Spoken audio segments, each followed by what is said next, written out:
The telegram clutched in Madeline Everett's trembling hands had turned damp with her tears as she sat alone on the wooden bench at Sweetwater Station. The Wyoming Territory sunset painted the sky in brilliant hues of orange and pink, but its beauty was lost on the abandoned bride who had been waiting for nearly 6 hours.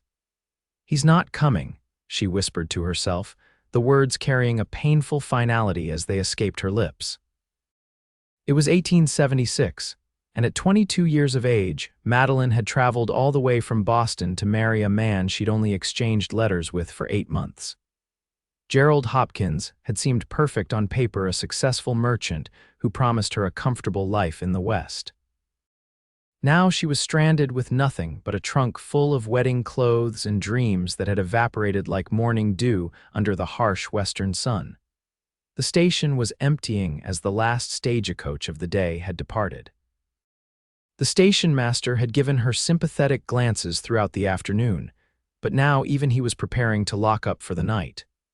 Madeline had nowhere to go, no acquaintances in this dusty frontier town, and barely enough money for a night at the local boarding house.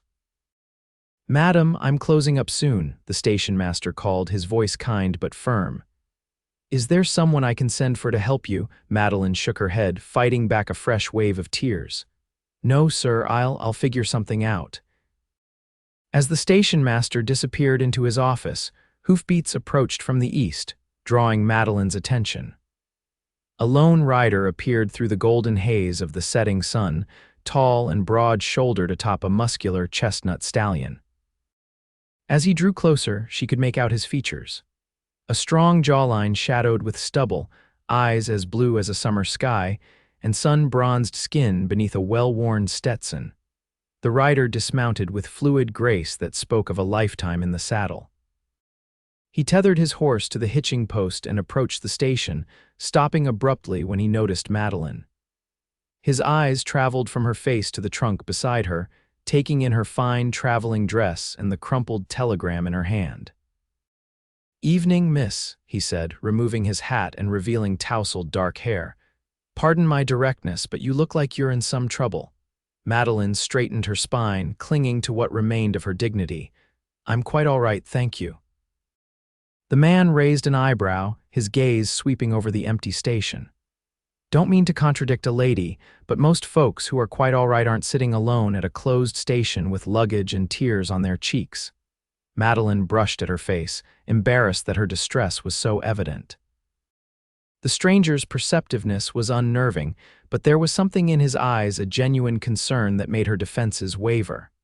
"I'm Preston Reed," he offered, his voice a deep, soothing rumble. "I ranch about 10 miles north of here." "Madeline Everett," she replied, her voice barely audible.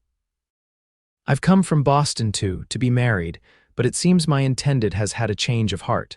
Preston's expression darkened. "He left you waiting here, alone?" Madeline nodded, fresh tears threatening.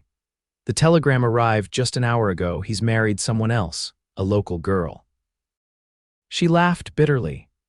"Apparently, she wasn't as insufferably bookish as my letters suggested I might be."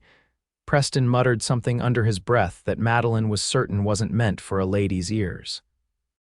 "That's no way to treat anyone, let alone a woman who's traveled across the country on his word." The station master emerged from his office, keys in hand. "Miss Everett, I truly am sorry, but I need to lock up now. The Widow Jensen's boarding house is just down the main street if you need a place for the night." Madeline nodded, though panic fluttered in her chest. Her funds were meager, just enough for a few nights' lodging. After that, she didn't know what she would do. Preston watched her face carefully, reading the worry there with surprising accuracy. "Miss Everett, I don't mean to be forward, but I can see you're in a difficult spot. I'd be happy to escort you to the boarding house and help with your trunk." Relief washed over her. "That's very kind, Mr. Reed." As Preston lifted her heavy trunk with ease, Madeline gathered her reticule and the remains of her composure. They walked in silence through the dusty main street of Sweetwater, the last rays of sunlight fading behind the distant mountains. "May I ask what your plans are now?" Preston finally asked, his voice gentle. Madeline hesitated. I don't know. I have enough money for a few nights' lodging. Perhaps I can find work as a teacher or a shop girl until I can save enough for a ticket back east. Preston frowned. Work is scarce in Sweetwater, especially for a lady with no local connections. He paused, seeming to wrestle with a thought. Miss Everett, I have a proposition that might sound strange, but I ask that you hear me out. They had reached the boarding house, a two-story building with a neat porch and curtained windows. Preston set down her trunk and turned to face her. I own a modest ranch north of town. It's nothing fancy, but it's profitable enough. I've been looking for a wife for some time now, but there aren't many unmarried women in these parts. He cleared his throat, a faint blush creeping up his neck. What I'm trying to say is I could offer you marriage, a name, a home, protection. It wouldn't be the marriage you came here expecting, but it would be honorable. Madeline stared at him, stunned by his proposal. Mr. Reed, we've only just met. You know nothing about me. I know you're brave enough to cross the country to start a new life. I know you've been wronged and deserve better than to be stranded in a strange town. His blue eyes held her steadily. I'm not asking for love, Miss Everett, just a partnership. You'd have a home, security. And if it doesn't work out, I'd ensure you had the means to return east if that's what you wanted. Madeline's mind reeled. The proposition was outlandish, yet strangely tempting. This man, this stranger, was offering her a solution to her immediate problems, but marriage, to someone she'd just met. This is highly irregular, Mr. Reed. A smile quirked the corner of his mouth. We're in the West now, Miss Everett. Things work differently here. Before she could respond, the door to the boarding house opened, and an elderly woman with silver hair and kind eyes appeared. Can I help you folks? Oh my, it's getting late for visitors. Preston turned to the woman with a respectful nod. Mrs. Jensen, this is Miss Everett. She needs a room for the night, possibly longer. Mrs. Jensen's eyes softened as she took in Madeline's appearance. Of course, dear. Come in, Mr. Reed, would you be so kind as to bring the young lady's trunk inside?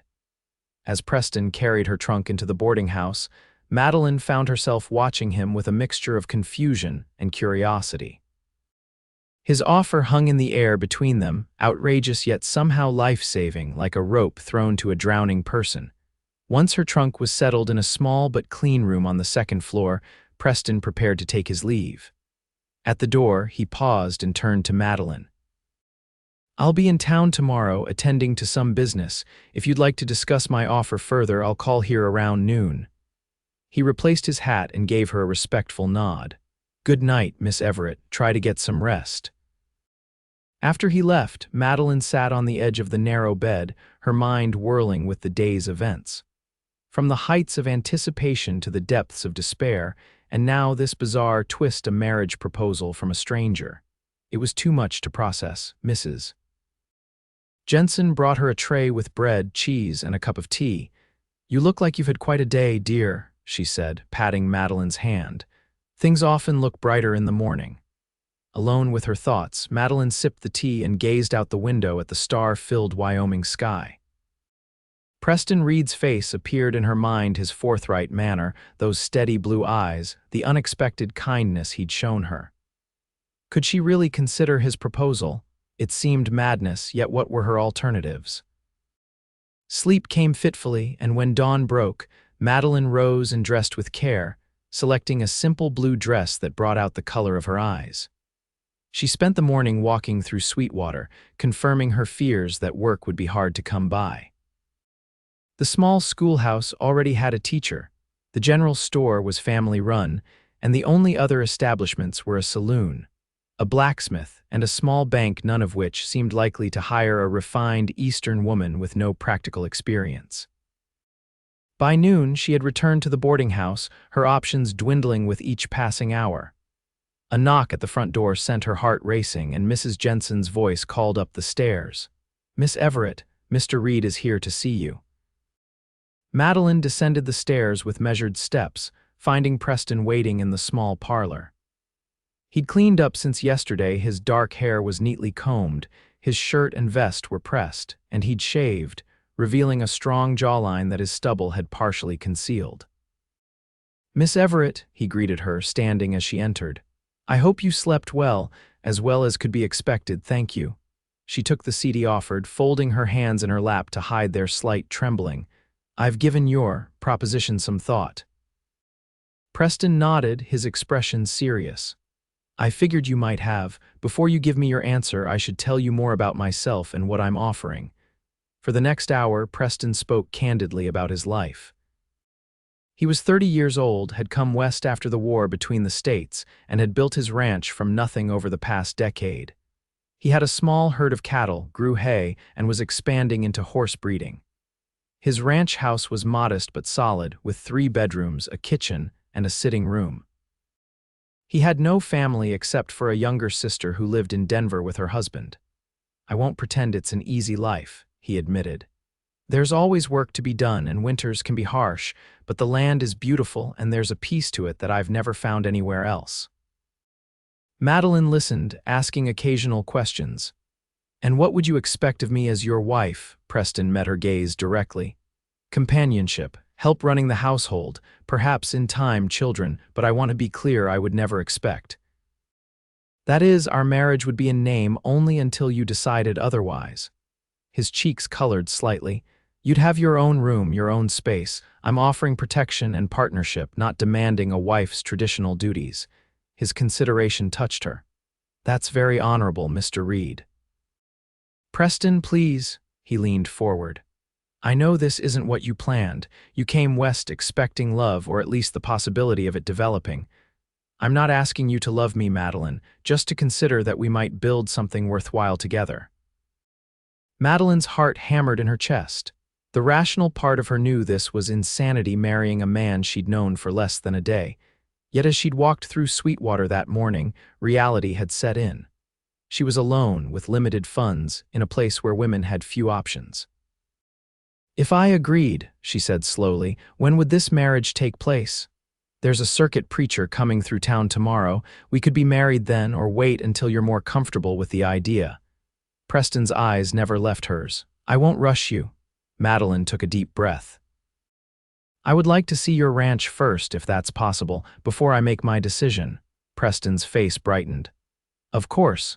We could ride out there today if you'd like. It would give you a chance to see what you'd be agreeing to, Mrs. Jensen, who had discreetly disappeared during their conversation, returned with an offer to pack them a lunch for the journey. Within the hour, Madeline found herself seated on a gentle mare that Preston had borrowed from the livery, riding beside him out of Sweetwater. The landscape opened up before them, rolling hills covered in sage and grasses, with the distant mountains providing a majestic backdrop. As they rode, Preston pointed out landmarks and told her about the area's history. His knowledge and obvious love for the land were evident in every word. "It's beautiful," Madeline admitted, breathing in the clean, sage-scented air. "Different from anything I've known, but beautiful." Preston smiled, the expression transforming his serious face. "Wait until you see it in spring when the wildflowers bloom. It's like God spilled a painter's palette across the hills." After about 2 hours of riding, they crested a rise and Preston reined in his horse. There it is, Reed Ranch. Below them stretched a valley with a creek winding through it. A sturdy log house stood near the water, with a barn, corral, and several outbuildings nearby. Cattle grazed in the distance, and a small garden was visible next to the house. It wasn't grand, but it was neat and well-maintained, a testament to Preston's care and hard work. They rode down to the ranch, where Preston helped her dismount and led her through the house. It was simple but comfortable, with solid furniture and a few touches that spoke of a desire for more than mere functionality. Bookshelves filled with volumes, a patchwork quilt on the sofa, a vase of wildflowers on the table. "My sister made the quilt," Preston explained when he caught her looking at it. "She visits when she can and always says the place needs a woman's touch." In the kitchen, they sat at a rough-hewn table to eat the lunch Mrs. Jensen had packed. Through the window, Madeline could see the garden and beyond it, the gently rolling hills. "You have books," she observed, nodding toward the shelves in the adjacent room. Preston smiled. "I like to read in the evenings, especially during winter when the days are short and the nights are long. I've got a fair collection, some classics, history, a bit of poetry." "Poetry," Madeline couldn't hide her surprise. Whitman, mostly, and Tennyson. A faint blush colored his cheeks. My mother was a schoolteacher. She believed in education, even for a rough and tumble boy who'd rather be outside than studying. The revelation touched Madeline. This cowboy with his calloused hands and weather-worn face read poetry by lamplight. There was more to Preston Reed than met the eye. After lunch, Preston showed her the rest of the ranch, the barn where two beautiful horses watched them curiously over their stall doors, the chicken coop, the smokehouse, and the small orchard he'd started 3 years earlier. "The trees are still young, but we got our first small crop of apples last fall," he said proudly. "In a few years, we'll have plenty." The word "we" hung in the air, a future possibility that Madeline found herself considering more seriously with each passing hour. As the afternoon waned, they sat on the porch, watching the sun begin its descent toward the western horizon. "What do you think?" Preston finally asked, his voice quiet. Madeline took her time answering, weighing her thoughts carefully. "It's a lovely place. You've built something remarkable here. But is it somewhere you could see yourself living, with me?" His blue eyes held an earnestness that made her heart flutter unexpectedly. I think it could be." The words surprised her even as she spoke them. "Preston, I still hardly know you. But what I've seen today, both of your ranch and of you, gives me hope that this unusual arrangement might work." Relief washed over his features. "Then you'll consider my proposal?" Madeline nodded slowly. "Yes, but I'd like to suggest a compromise. Instead of marrying tomorrow, perhaps we could have a longer engagement, say 1 month. It would give us time to become better acquainted before making such a permanent commitment." Preston considered this, then nodded. "That's reasonable. I can introduce you as my fiancé and you can stay at Mrs. Jensen's boarding house in town.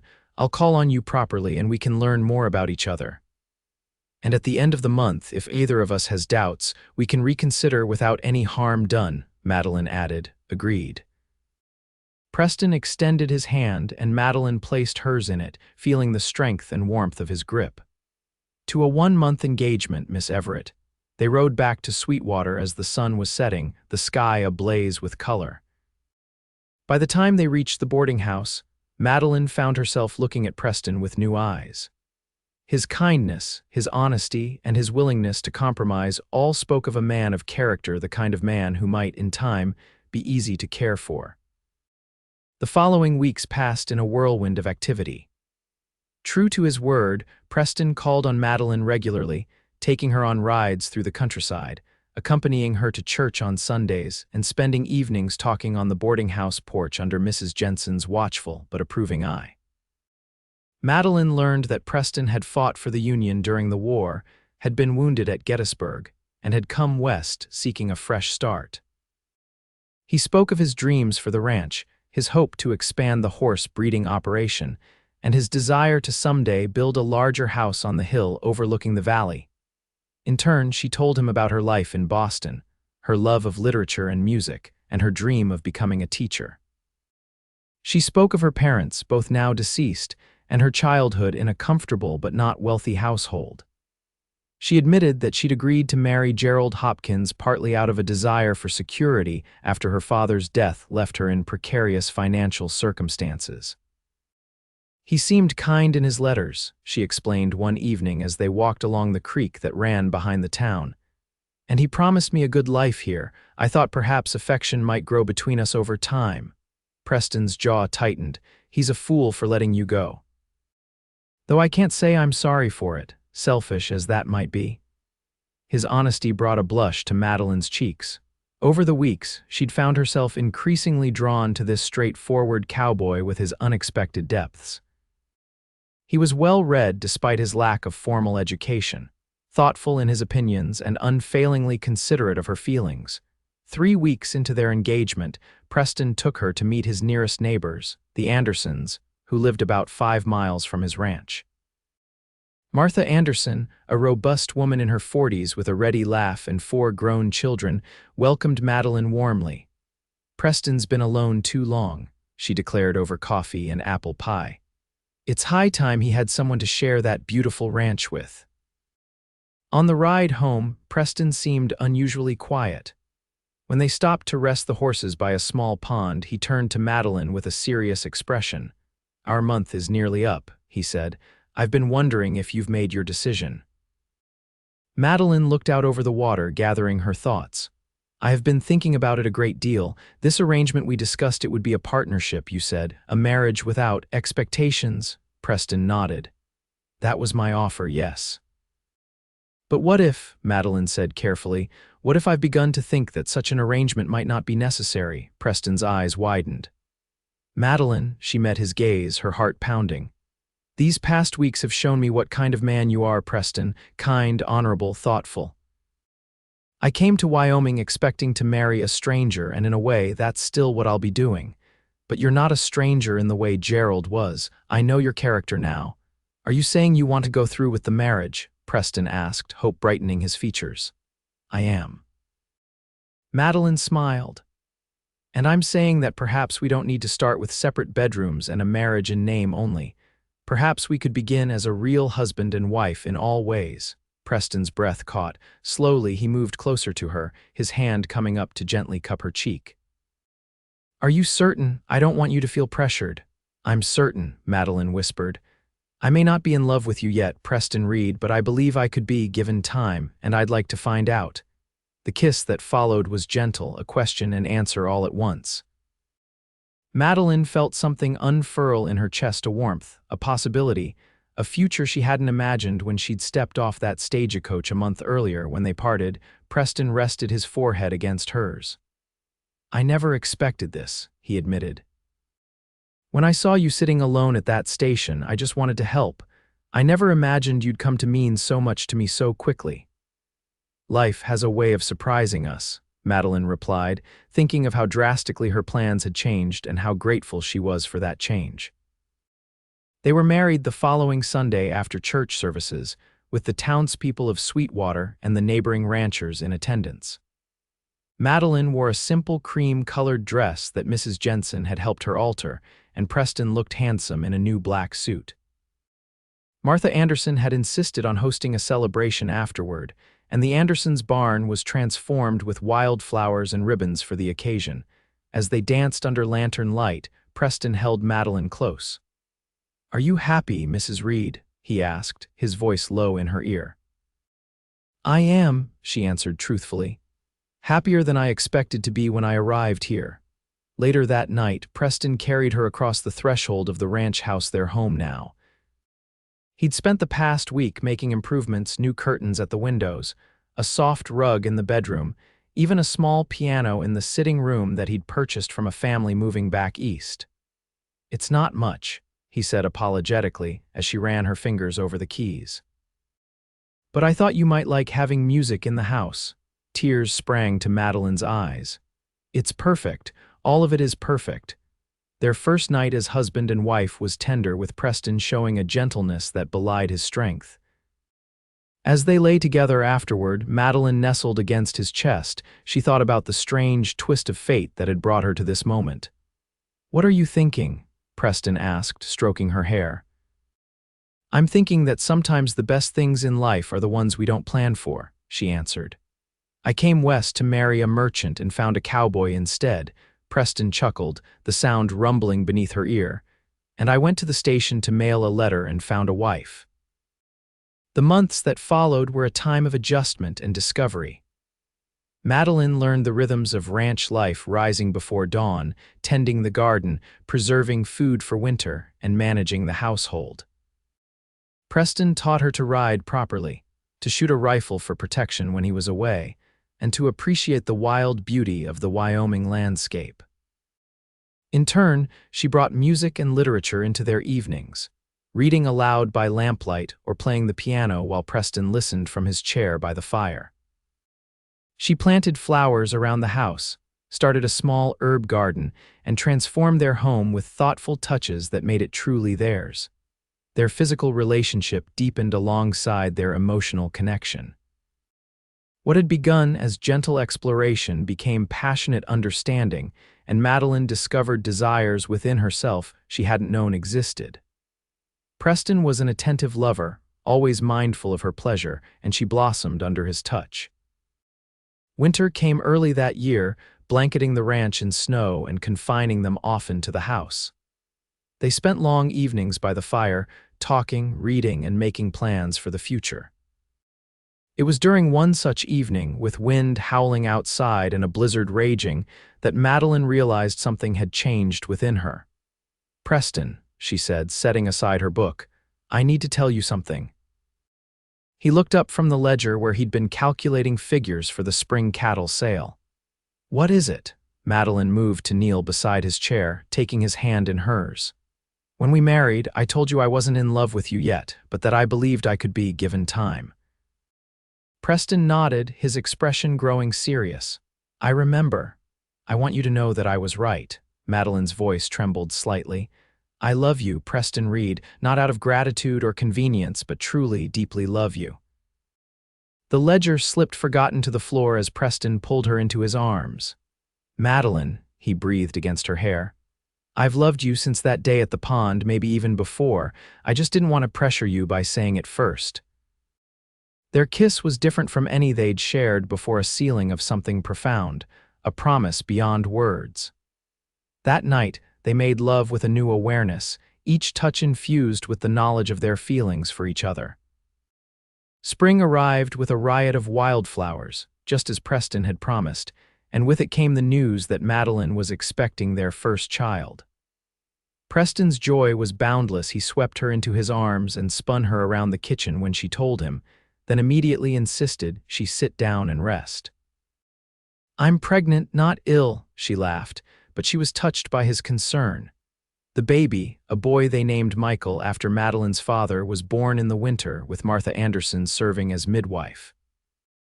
Preston paced the house for hours during the labor, and when Martha finally called him in to meet his son, the tears in his eyes matched Madeline's own.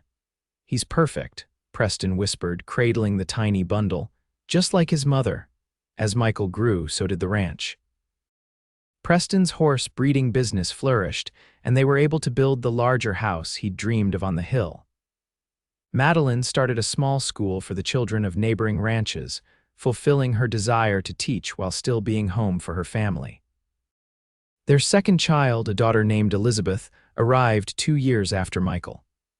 By then, Sweetwater had grown into a proper town with a real school, a church, and even a small library that Madeline helped establish.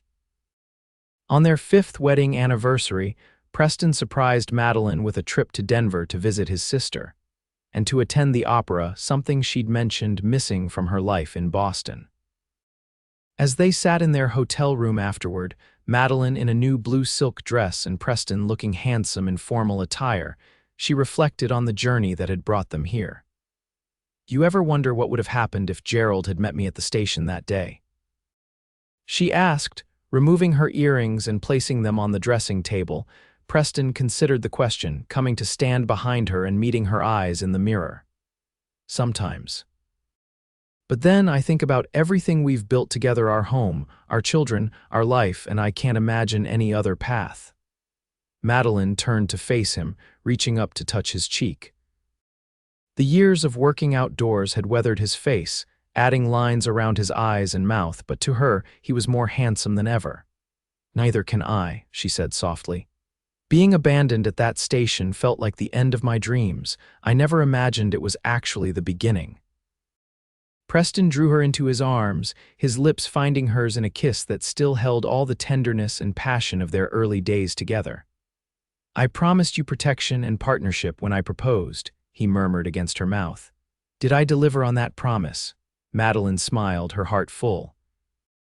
"You gave me those things and so much more, Preston. You gave me love when I'd stopped believing it was possible. You gave me a home when I was lost. You gave me a family and a purpose. And you, Madeline Reed, gave me a reason to come home every night, a warmth in our house that wasn't there before, and joy I never thought I'd know." Preston's voice was husky with emotion. "Not a day goes by that I don't thank God for sending me to that station at just the right moment." As they held each other in the soft lamplight, Madeline reflected on how a moment of abandonment had led to a lifetime of belonging. The telegram that had once broken her heart was now a distant memory, replaced by years of love letters written not on paper, but in shared moments, quiet understandings, and a bond that had grown stronger with each passing season. What had begun as a practical arrangement between strangers had blossomed into a love story neither of them had anticipated proof that sometimes the most beautiful journeys begin at what seems like the end of the road. 10 years after their wedding, the Reed Ranch had become one of the most prosperous in the territory.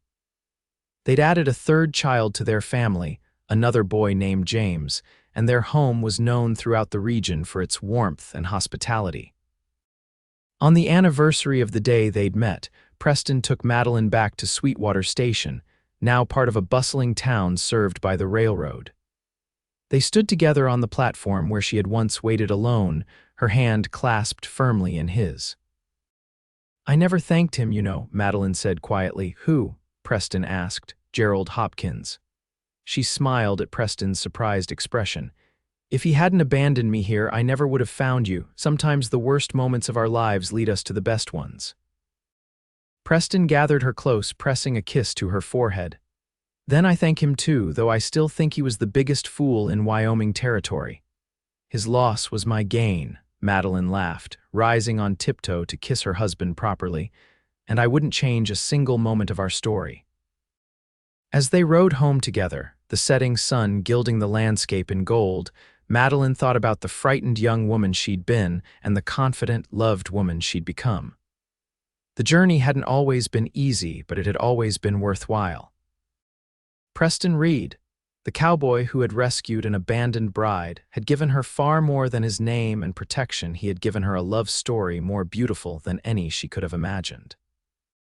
And in the golden light of a Wyoming sunset, riding beside the man who had changed her life with a simple act of kindness, Madeline knew that their story was still being written, one day at a time, with each sunrise bringing new chapters in a tale that had begun with an ending and would continue with endless new beginnings.